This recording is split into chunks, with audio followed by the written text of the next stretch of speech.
It is a great pleasure to welcome you all to this event celebrating academic excellence.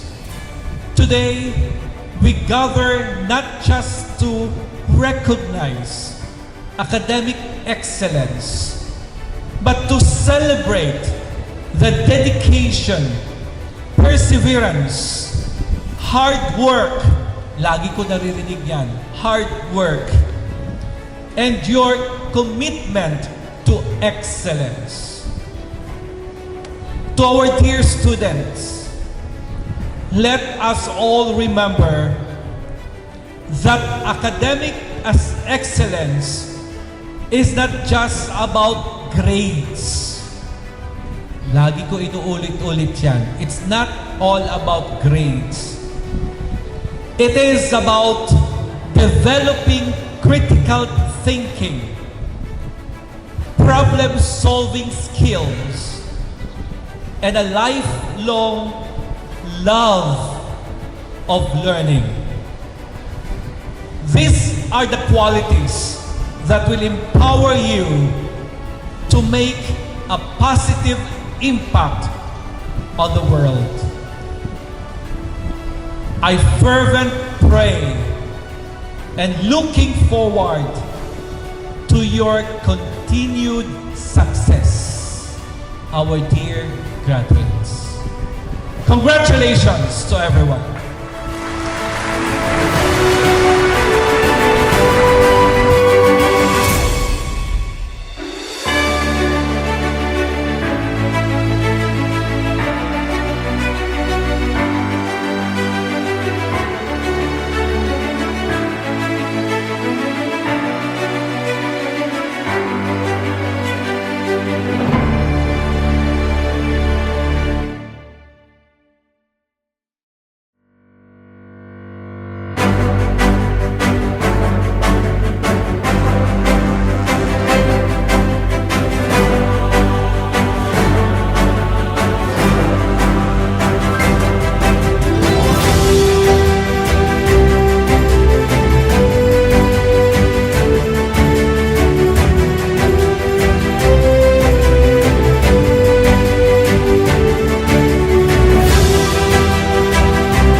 The forever young, beautiful, and an exceptional school leader that leads our school to success.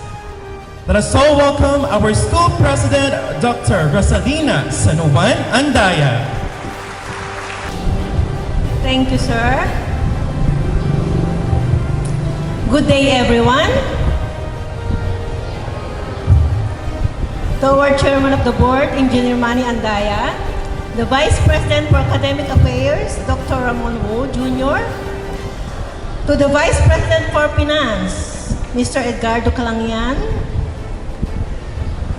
to the Vice President for Administration, HR Director, Attorney Amiel Angela Guno, to the Vice President for Operation and Prefect of Discipline, Dr. Neris de los Reyes, to the Board of Directors of John Paul College, to the members of Governing Board, to the Registrar, Ms. Nika Galabayo, to HR Assistant, Ms. Risa May Parawan, to all the deans of the department heads, instructors, parents, guests, and most especially to the graduating students.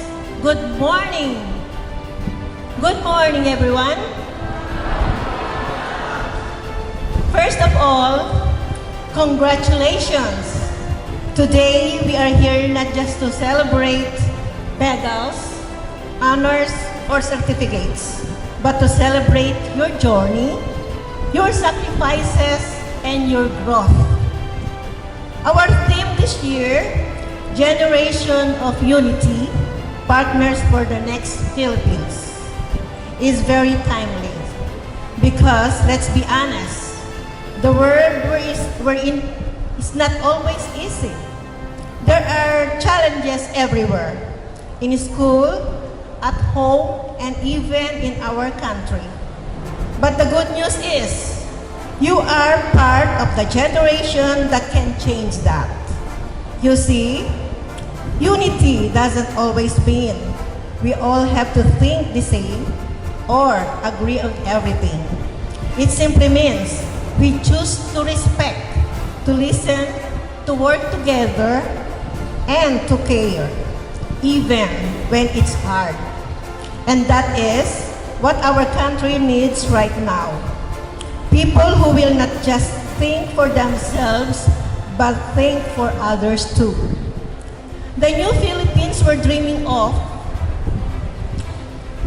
it won't be built by one leader or one group alone. It will be built by people like you, graduates who are willing to use their voice, their skills, and their heart to make a difference. Let me share a beautiful thought from the great philosopher Aristotle, who said, "Educating the mind without educating the heart is no education at all." You've spent years building your knowledge, and that's something to be proud of.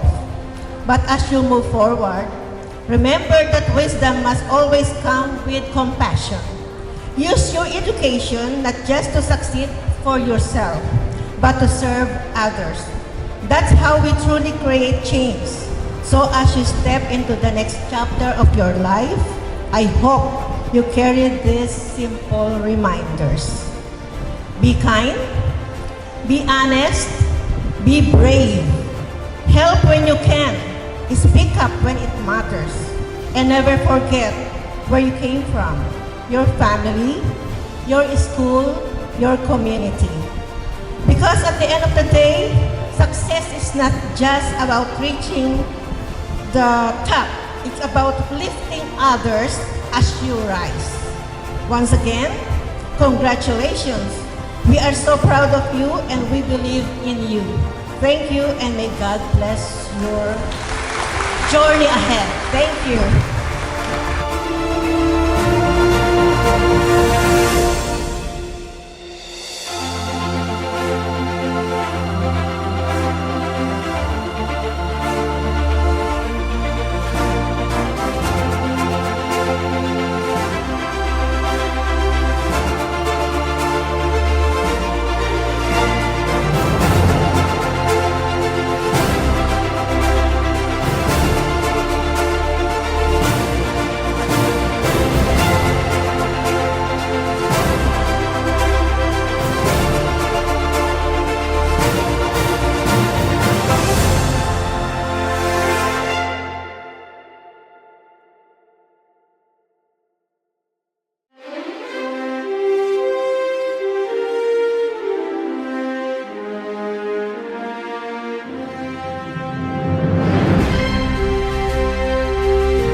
Once again, congratulations to all the awardees for your dedication and accomplishment. And of course, to formally close our program, let us hear some words from our Vice President for Operations and Perfect of Discipline, Dr. Nerissa S. Luz Reyes. A round of applause, please.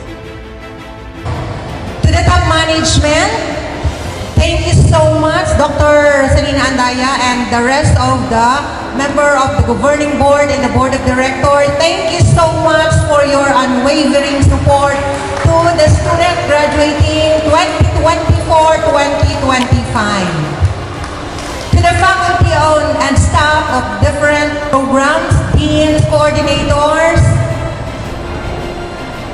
the certificates that these kids receive today, only a manifestation of your selfless tutelage and mentorship. Kudos and salute to you, teachers. Salamat po. And to those who receive an award, that certificate is what is only a manifestation of your effort, hard work, perseverance, and dedication. You deserve it, and all this effort is worth it. Give yourself a big round of applause. At ang pinakamataas pong karangalan ay ibibigay natin sa mga magulang. Thank you so much for your continuous trust to John Paul College. Salamat po, sa inyo po ang parangal na ito sa inyong mga anak. Once again, thank you so much and have a blessed afternoon, everyone. Thank you.